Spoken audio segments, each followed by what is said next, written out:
Well, we have had a great morning, and I'd like to start out the afternoon by giving thanks to our speakers and panelists who have provided such an outstanding program thus far.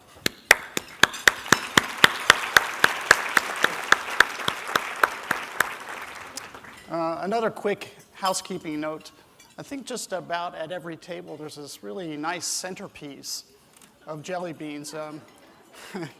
I've tried it. My advice is I think those jelly beans are from the years of the Reagan administration. So don't try them yourself, but just know that as you leave later this afternoon, we have fresh new jelly bellies for you, okay? Ronald Reagan loved to tell stories, and I'm going to start off with literally just a minute of a story because it says a bit about him.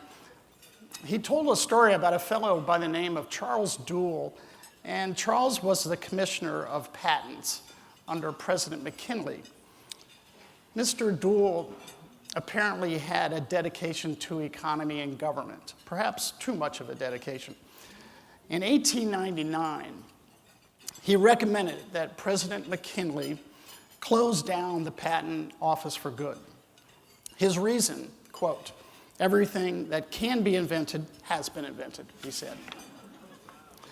Of course, President Reagan believed just the opposite. His constant optimism reminded us that there are always new horizons and new opportunities if we only have the courage to seek them.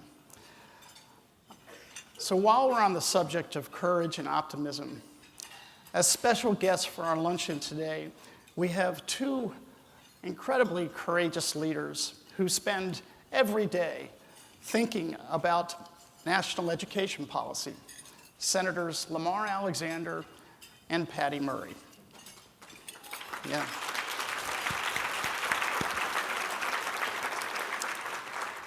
As governor of Tennessee, as president of the University of Tennessee, as President George H.W. Bush's Secretary of Education, and now as United States Senator and Chairman of the Senate Health, Education, Labor, and Pensions Committee, and author of the Every Child Succeeds Act. In all of these roles, Lamar Alexander, whose mother taught preschool and whose father was a high school principal, has been a reformer in the mold of Ronald Reagan. To host a discussion first with Chairman Alexander this afternoon, we have with us one of our nation's most beloved award-winning journalists and interviewers, PBS NewsHour's Judy Woodruff. If you would, please join me in welcoming Judy and Chairman Alexander to the stage.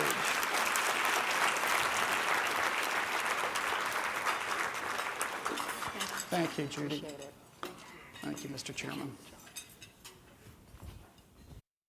Very much for that introduction. We appreciate it. Not much going on in the world today, so it was easy for both of us. To get away. It is a delight to be with Senator Alexander, someone I've known for a long time. I think going back to the days when he was governor of Tennessee, and that's where I want to begin. You've been working on education issues. 1970s, 1980, the 80s, the early 80s, when you were governor of Tennessee. Just take a quick walk for us down memory lane. Talk about the ideas behind your Better Schools and Master Teachers Plan back then, and how you worked, frankly, in a bipartisan way with other governors and with then President Reagan. Well, thanks, Judy, and congratulations to the Reagan Foundation, to everyone here. You've carefully spotted all these former education secretaries out here, so I can't say what I really think about what went on. But let me see if I can give you a succinct answer to that question, and in the Reagan style, start with a little story. In 1981, I guess, the president was in his first year, and I was in my third year as governor, an impertinent young governor, and I asked for an appointment with President Reagan. And I got it, and I flew to Washington, just me, and met with him and said, "Mr. President, I propose a deal, a grand swap. You take all of elementary and secondary education, you take all of Medicaid, the federal program that helps low-income people with health care, and we, the states, will take all of elementary and secondary education. My thinking was that it was a two-headed monster, Medicaid, and so was elementary and secondary education, and both would operate better if someone were accountable for it. Well, he agreed with that and put it something like it in his 1982 State of the Union address. The reason I tell you that story is A, he was accessible, B, it says something about his principles as well as my view of things, and that's a way to describe what I would call, if I had to summarize the last 40 years in federal education policy, I'd say it'd be the rise and fall of the National School Board. And we can talk more about it in detail, but the Reagan years were more the bully pulpit years after Ted Bell's A Nation at Risk rang the bell, and we established the nation's report card. Those were Reagan contributions. And then we moved ahead the Clinton years, I guess the Bush years. Let me get my years right. It was Clinton was next, right? That's right. No, George W. I was there next. So education secretary. And so we gradually had more and more federal influence on state and local education policy. And then with Fixing No Child Left Behind, we began, in my opinion, to keep the best parts of No Child Left Behind, which were to require states to set standards, their standards, and to give tests, their tests, and then to publish those tests in a disaggregated way so everybody could see what was going on in the schools. But the major thing that the bill Fixing No Child Left Behind did was to restore to state and local governments responsibility for what to do about the tests. And I think that's where we are today. So I've seen that happen over 40 years, and as you're right, in a bipartisan way. I was elected the same day as Bill Clinton, Dick Riley, Bob Graham, and we worked together for 8 years as governors in southern states on many of the same objectives. And you did do bipartisan work, clearly. How different is the atmosphere today? How easy, how hard is it to work in a bipartisan way? Well, it's a lot harder, and if I had my iPhone, I'd pull it out and say it's because of this. If you read Tom Friedman's recent book, ever since 2007, we've turned into an internet democracy. So the Congress really reflects the country. People don't like to hear that. Will Rogers used to say, when asked about the congressman from Oklahoma that everybody didn't like, he said, yeah, I know the congressman, I know the district. He's fairly well representative of the district.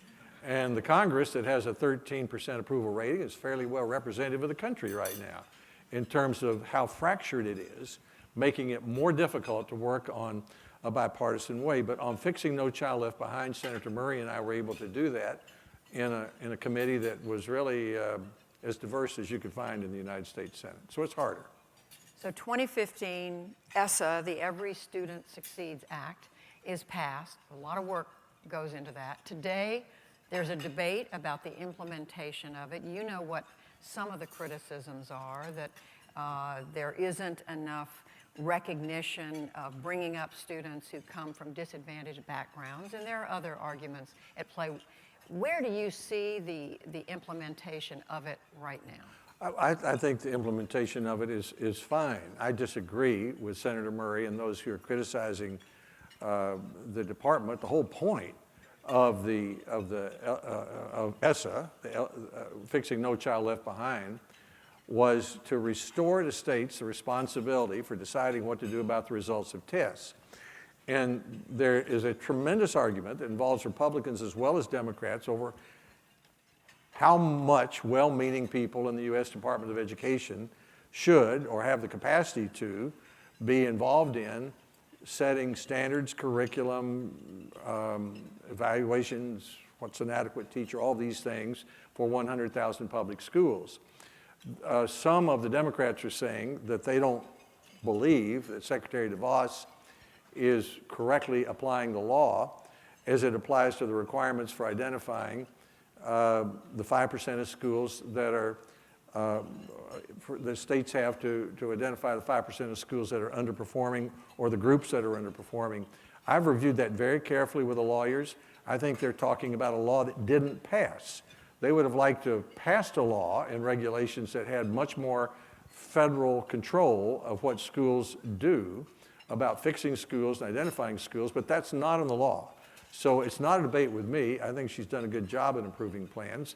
And I think if they'll relax and wait a few months, the state plans, 39 of them, have been approved. That means that states will begin identifying schools this summer and then fixing them next year. And let's see if what they actually do in practice comports with what the law imagined. But I think they're they're advocating a law that didn't pass. In general, how is Secretary DeVos doing? There was wide reporting last summer that you had an interesting conversation with her at one point about the implementation of some of Essa that had to do with how much power devolves to the state and local school entities versus Washington. How is that going right now? I see her regularly. I think she's done a pretty good job. And I look at, in elementary and secondary education, she took a new law and a regulation that was overturned by Congress and still was able to approve 39 of the state plans. Pretty good order, I thought. And in higher education, she's tackled some of the most controversial education issues we have. I called her, you're right, because I thought one of the department employees wasn't following the law. They had indicated to Delaware that their standards weren't high enough. Well, they could suggest to Delaware they could have higher standards. I mean, what Bill Bennett did, and you'll hear him this afternoon, but he went to Chicago in the Reagan administration and said, you've got the worst schools in the country. That's called using the bully pulpit. That's what Ronald Reagan did. That's what I think secretaries of education ought to do. So you could go to Delaware and say, you've got lousy standards, but you can't refuse to approve their Title I plan because the secretary defines what the standard is. That's what we try to get rid of. So she corrected that, and I think the department has been applying the law properly since then. K through 12, this is a separate issue. It's not precisely under, certainly not under Essa, but we are seeing in several states around the country, Kentucky, Oklahoma right now, Arizona, it's starting to happen. Teachers going on strike. In Oklahoma, I guess they're now well into their second week, saying they need better pay, but also that these states need to be spending more in education. What thoughts do you have on that? Well, it reminds me of of course, if you ever met a governor, he always starts by saying, or she, well, when I was governor, but it reminds me of when I was governor, and I came to the same conclusion, that our biggest challenge, if I could pass a better parents' law, I said, I'll propose that in a minute, but I couldn't figure one out. And if you really want to help children, the best thing you can do is put them in a classroom with the very best possible teachers. So, therefore, attracting and keeping the best teachers in the classroom should be the challenge. And in a world where women have many more opportunities than they used to have, this was the 1980s, you're going to have to pay them more. So I think still today the way to deal with that is to pay outstanding teachers more. And you can't pay all 40,000 teachers or 45,000 teachers in Tennessee a lot more, and not all of them should be paid a lot more. But what we did in 1984, and President Reagan came down and supported it and helped us with it, he didn't tell us to do it, was we put in a master teacher program. It became the first program to pay teachers more for teaching well in the country. It made me the public enemy #1 with the National Education Association because they so resisted the idea. But for 10 years, it operated very well. And about 10,000 teachers went up this career ladder. They were paid up to $7,000 more, a lot of money. It'd be about twice that today. And so my answer to that is, I think we need to move more rapidly to identify outstanding professionals and find fair ways to pay them a higher salary. Do you think in some states the cuts to public education, K through 12, have gone too far? I mean, some of these teachers are saying they have to spend their own money to provide school supplies, to provide, in some cases, snacks or food for the children. Well, there'd be less of that if they could look forward to a career where they stayed for a longer period of time and achieved excellence in as teachers, and took a 10-month contract instead of a 9-month contract perhaps, that they could make 30 or 40% more than they're making today. Then they wouldn't be spending their own money. So my suggestion would be to the American Federation of Teachers and the NEA is do a better job of supporting efforts that governors are making to reward outstanding teaching. Now, I didn't try to impose that from Washington because I don't believe in that kind of thing. So the NEA and the AFT were happy with me when I was trying to fix No Child Left Behind and was opposed to requiring other states to do the same kind of thing that Tennessee did in '84. I think it has to be done locally, and you get an enormous backlash if you try to impose from here teacher evaluation systems. Senator, talk for a moment about the school safety legislation you proposed. Among other things, it would help states use federal money to hire more counselors, more mental health professionals, among other things. Talk about why that's important and what it would do. Well, there are about 470 counselors students per counselor in the country today, and the counselors associations say it ought to be about 250 to 1, which still seems like a lot. And this would allow school districts to use their Title II and Title IV money, their federal dollars, to hire more counselors if that's what they chose to do. The counselor being able to identify a kid in trouble, kids being bullied, and any kid who might be a potentially dangerous to another child. It also allows states to use that money for a variety of other school security things that they might want to do, including cameras and metal detectors and such things as that. Some of that was enacted in the omnibus spending bill 2 weeks ago, but the rest of it is in a piece of legislation I've introduced. It has about 14 sponsors. How do you feel about it in terms of its prospects right now? Well, it needs more Democratic support. And I will ask Senator Murray about it in a few minutes. Yeah, let her speak for herself. And you know what some of their arguments are. How do you? Well, their arguments are they don't want Republicans to pass anything unless they add something that Democrats like and that we don't. Okay. You want to be more specific than that? No, that's just the way it is right now. And fortunately, I've had a great relationship with Senator Murray. We not only, we tried for 6 years, or different people did, to fix No Child Left Behind. And President Obama, by the way, was terrific in working with him on that. This was a very complicated thing to try to do. Imagine being in a football stadium with 100,000 people at the University of Tennessee or the University of Texas, and every single one know exactly which play to call, right, on the next play, because they all played a little football. And that's the way trying to pass an education bill is. Everybody knows exactly what to do, but I'll give Patty Murray great credit for the way we worked together on that and on the 21st Century Cures legislation. Those were really the two most important bills that were passed in the last Congress, in my opinion, and Senator McConnell's opinion too. And we're working very well together on opioids. We're not doing as well on higher education, and we flopped on health insurance, but you can't bat 1,000, so I'm glad to have a chance to work with her, and I look for opportunities to do more. And I want to ask you about higher ed in just a moment, but just quickly on the school safety proposal, what ratio, just in the state of Tennessee, what ratio would that bring it down to, number of counselors per student? Well, it would not bring it, I'm not sure the answer to that, because it would be up to the states to decide how much of their federal dollars would they want to use for that purpose. Now, the omnibus bill 2 weeks ago increased funding in those two titles, so they have a little more money than they did before. But whenever you think about elementary and secondary education, it's important to remember that 90% of the funding is state and local. Only 9 or 10% comes from here. So if you want more counselors, if you want higher salaries, if you want any more money for schools, most of it's going to come from state and local, which is what we did in the 1980s in Tennessee with our teacher program. We raised taxes, and people were glad to do that if we would use the money to reward outstanding teachers instead of just across-the-board teaching.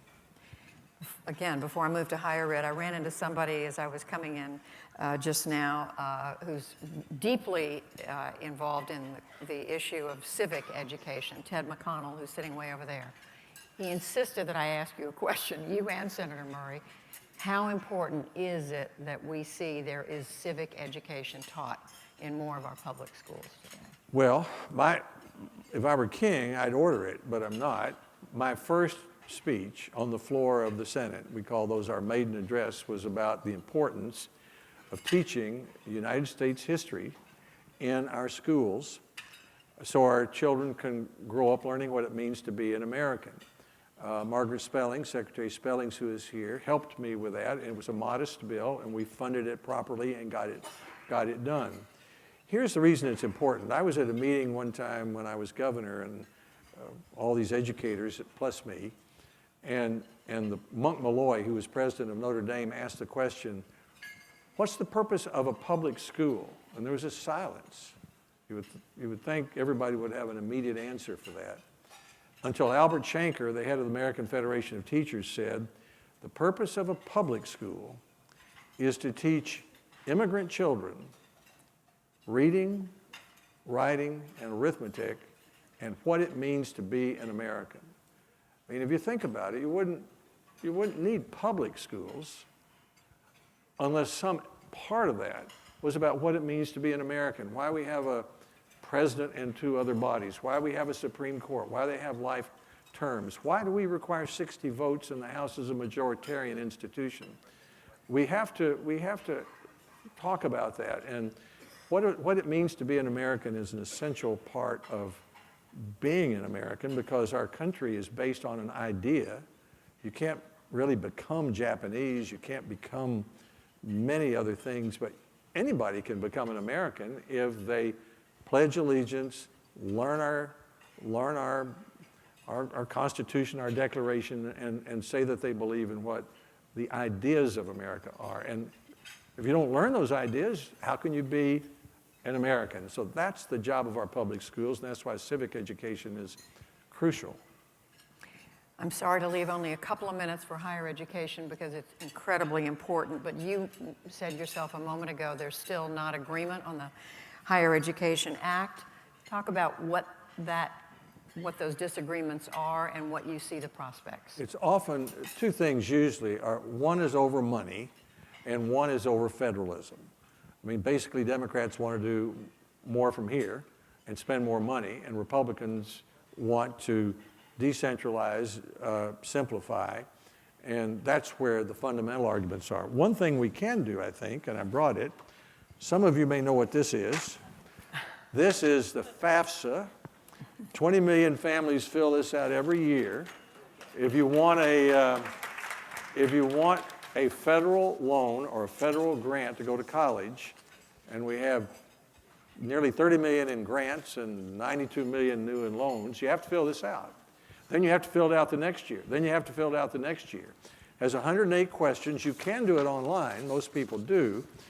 But Senator Bennett from Colorado and I figured out from the hearings we've had that we don't need all those questions, and that we could reduce that to 15 to 20 questions.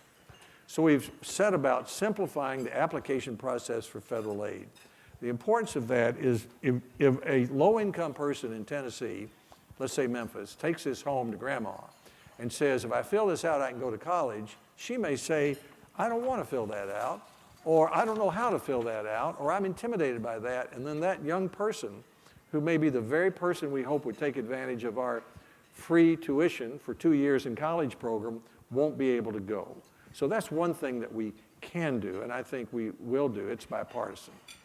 And the prospects overall for getting a Higher Education Act passed? That depends on whether Senator Murray is willing to move ahead with it. And I have proposed to her a whole variety of things that I would like to see done.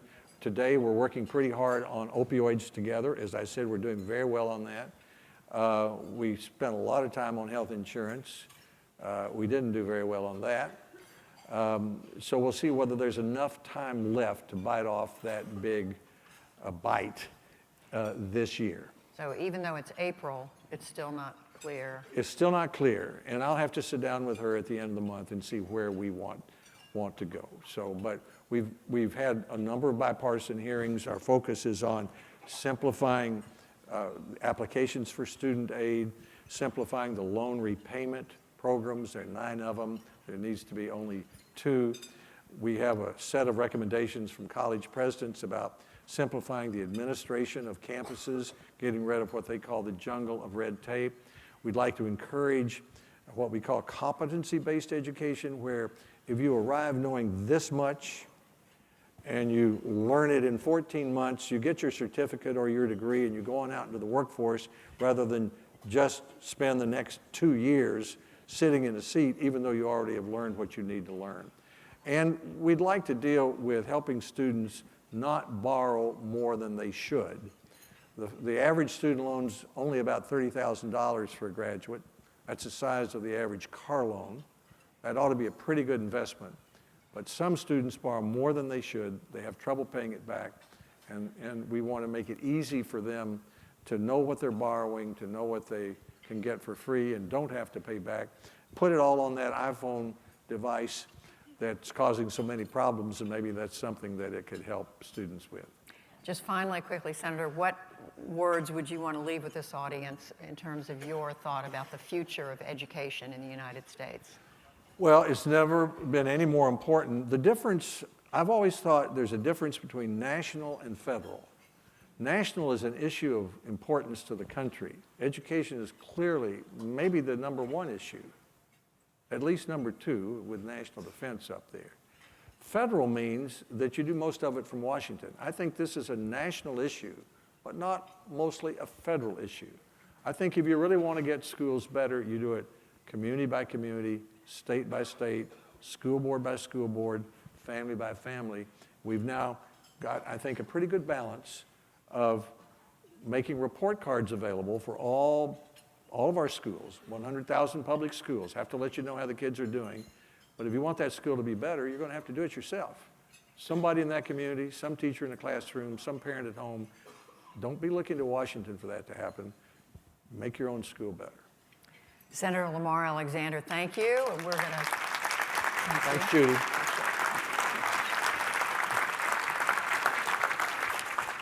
We're going to take a very short break, and we'll be back with Senator Patty Murray in a few minutes. Thank you, Senator.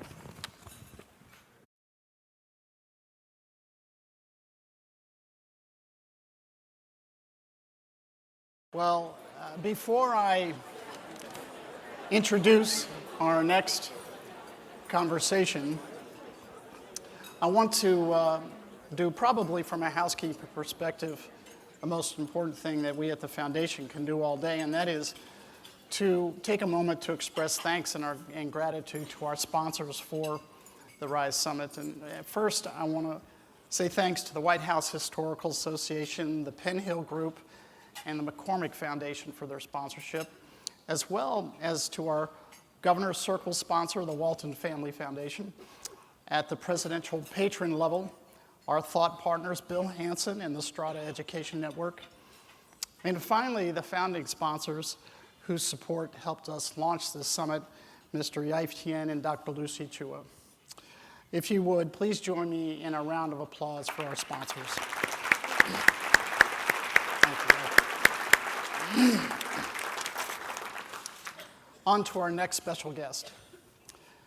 As a citizen lobbyist for education reform, as a member of the board of directors for her local Washington State School District, as a state senator, and as a United States senator, and now as ranking member of the Senate Health, Education, Labor, and Pensions Committee, Patty Murray has been a leader for decades at every level promoting educational excellence. Please join me in welcoming to the stage once more our moderator, Judy Woodruff, along with Senator Patty Murray.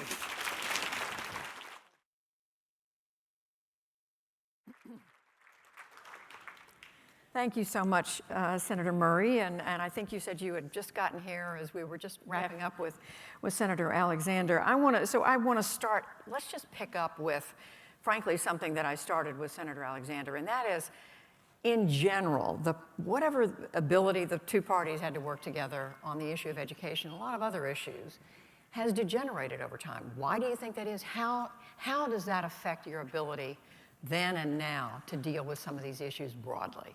I think we live in a very difficult time where everything is just written into partisan sides. And And that's always going to be true. There's differences of opinion in our families, in our communities, and certainly in the United States Senate and politics. The difference is when you find out what your common goal is and work towards that. The difference is when you decide to listen to whoever you are negotiating with as a partner, not an adversary. And that is actually how Lamar and I were able to rewrite No Child Left Behind, the current Essa law, because he first put out a partisan bill, and I said, wait a minute, if you don't want it to pass, that go ahead. But I actually want to solve this problem too. So we have a common goal, which is to fix a bill which nobody likes and everybody had a lot of criticism of, which then allowed us to sit down, bring in experts, listen to each other, and work towards the shared common goal of providing a national law that holds our schools accountable, which we all agree need to be done, but also gives the flexibility, which is so important for schools, and they didn't have the prescriptive requirements. But the two of you were able to work together on Essa, on Every Student Succeeds, to see it enacted in 2015, right? That's correct. So today, fast forward, it's 3 years later, there are issues that you have around the implementation of that law. What are they? That is really important to understand, because when we wrote the bill together, Lamar wanted a lot of flexibility. I didn't hear what he said to you, but I'm sure he said that was important. And to me, I didn't want to lose the accountability that has been so important since 35 years ago when the first report was written that you're all here to talk about, that said we're leaving some kids behind. There is an equity gap, and we need to make sure that every child, no matter who they are or where they come from, gets a good education. We cannot lose that goal. So as part of the bipartisan agreement, more flexibility for him, we insisted on guardrails that would not give prescriptive requirements to schools, but to make sure that we could see if there were kids that were failing. And we know who they are, the subgroups of minority students or students at risk, students who are in poverty, disadvantaged students who are pretty easy to be left behind if you just look at a total school and you don't recognize that there are some kids who are not making it. We need every one of those kids to succeed. So an important part of our bill were guardrails we wrote in so that states, as they wrote their plans, had to report that and give us that information. My concern today, and you don't just pass a law and say we're done, you have to follow it through. You have to make sure it is being implemented as you agreed to. And that implementation is especially important today because I'm deeply concerned that Secretary DeVos is allowing states to have plans that don't count those subgroups of students. I do not want to be part of a law that 10 years from now, 5 years from now, we go, whoops, look what happened to students of color. Look what happened to disadvantaged students, because you cannot gain those years back.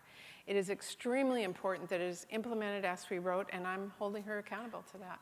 One of the things Senator Alexander said was he hears what you're saying, but in his view, he believes it's important to give the states, as he said, a few more months. He said, let's wait. I think I'm quoting him. He said, let's wait till next year. He said, right now, he said, we have 39 state plans that have been approved. Let's see what the states are doing before we get upset about it. Well, I would say, first of all, you have to follow a law as it was implemented, but it's also in the spirit of the law that it has to be implemented that way. And I would argue back that if we wait and say, well, let's give them some flexibility here and not count those students, you all know what will happen to those young kids who are in schools who we don't see what will happen to them. And I believe that as a country, we need every one of those kids to succeed. They can't afford to lose a few years. We need to let our nation know that as the United States of America, we expect our kids to be able to learn. It's important for their families. It's important for their economic future. It is important for our country that we don't leave kids. So what are the consequences of waiting till next year? The consequences would be another year, 2 or 3 years of implementation of the law, 2 or 3 years to react to that, and Congress rewriting a bill. We cannot afford to do that. It's in the legislation now. It needs to be implemented correctly, and I strongly believe that. And for all of you who care about equity and care about this, I would just encourage you to speak out. Let the Secretary know that we can't afford to lose months because they become years. You have been, as you just mentioned, critical of Secretary DeVos on this issue and on others. What is what is your principal complaint there? My principal complaint is that some states have been, their plans have been accepted, and the state's plans do not account for kids in subgroups to be counted and assessed, and at the end of the day, we will find that many of them got left behind. And that is in the law, by the way. Otherwise, is Secretary DeVos doing the kind of job as Secretary of Education that you'd like to see? Well, you're going to hear from a lot of former secretaries of education, some of my former favorite ones, and my view of the Secretary of Education is someone who understands that the role of the Secretary of Education is to make sure that all of our kids have access to a good education, and that the public education system, which this country really supports, is not described as bad, horrible, and no good, but rather as the place we have to really focus on to make sure all kids learn. Anything else you want to say about what her emphasis has been, her focus? Well, as you know, I adamantly opposed her nomination because she strongly believes, her experience has been, and her words today are that kids can be better educated in private schools. I don't have a problem with private schools, but I want to make sure our public education system works, and that's where her focus should be. I think John mentioned this in the introduction. You're the only former preschool teacher That's right. in the Senate. Is that Believe right? me, I use the skills every day, but yes, I am. Talk for a moment about, the bill you recently introduced, Child Care for Working Families Act. What would that do? Why does it matter to you? Well, I think there is a crisis in our country when it comes to child care and early learning. And if you don't believe me, go to any school and talk to a kindergarten teacher about the different degrees of skill that students come to. Kids who've been in a good early quality education system or daycare know how to turn a page. They know how to pick up a pencil. You will not believe how many young kids come to kindergarten not ready to do that. Our country has to focus on our early learning and our child care system where many kids are today. To make sure that we help each one of them reach their full potential. And that, to me, is a critical crisis in this country. I was just out in my state, and I have parents telling me that they don't do a good job because they're so worried about what's happening to their children while they're at work. That's an economic impact to our country. I have parents telling me that they have to choose not to work, which is an impact to their family income because they're paying more than half their salary for childcare. So we need to deal with the cost. We need to deal with the availability. We need to make sure that those teachers who are in our schools don't have the high turnover rate they do because of the pay, and to make sure they have the skills to make sure those kids do get to our K-12 system ready to learn. So I've introduced national legislation. It's big, it's comprehensive, it's a high goal, but I think our country deserves it. And we are in a global economy where other countries like China are doing this. So you think about this, if we don't do this now, 20 years from now, our global competitors are going to be in a much better place than we are. It's an investment we have to make.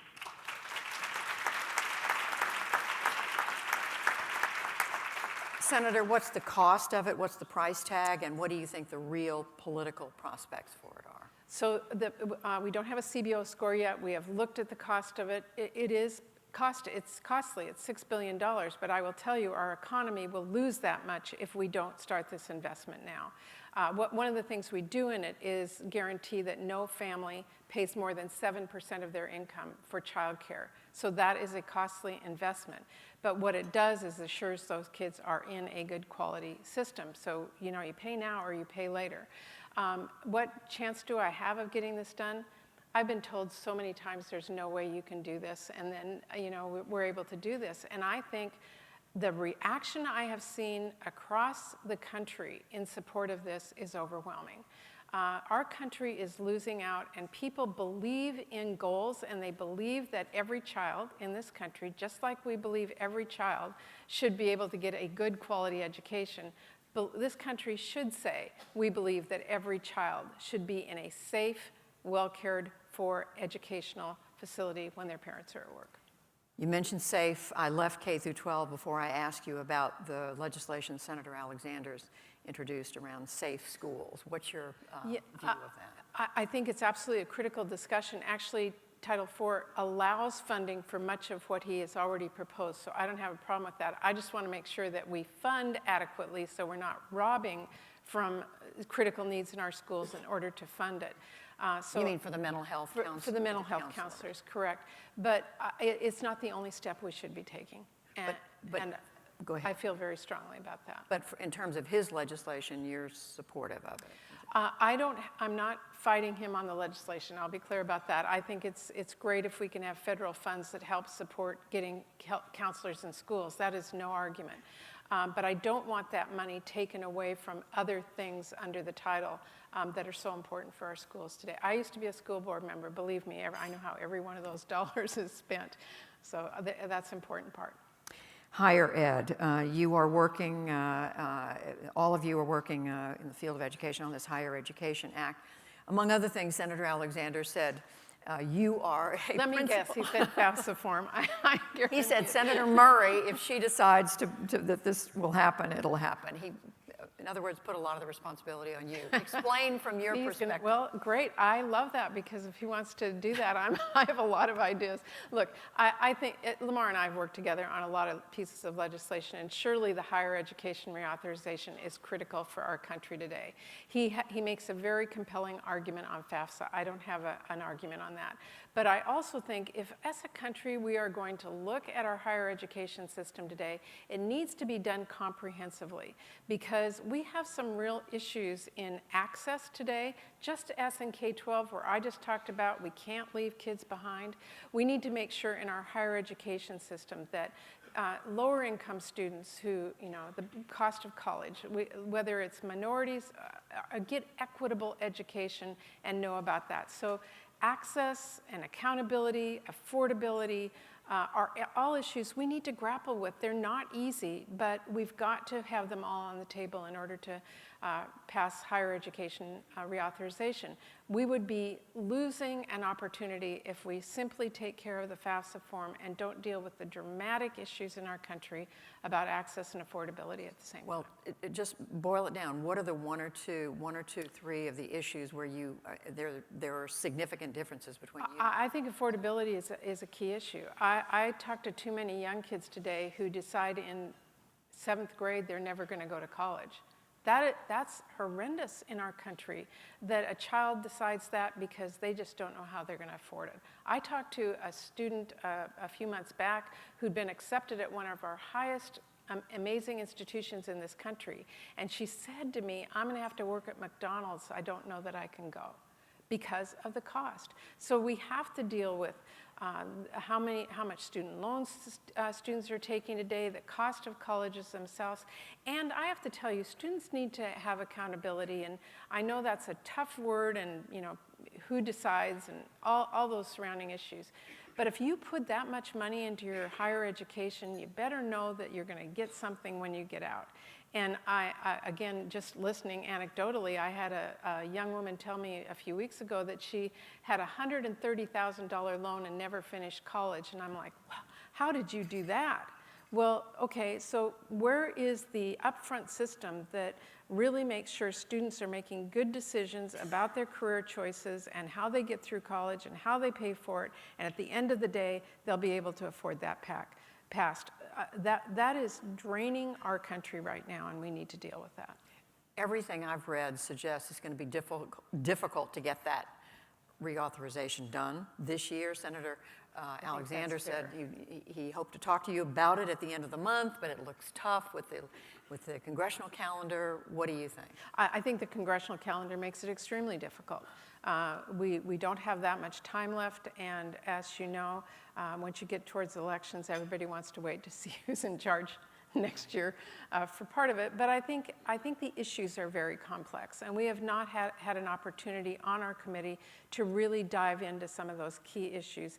I mentioned affordability, accountability. The other issue that I think is really important is safety on campus today, that we need to assure our kids when they go to college that there is a place for them to go, that they will be safe, that if they are a victim of sexual assault, there is a system that they can go through, and that is not in place today.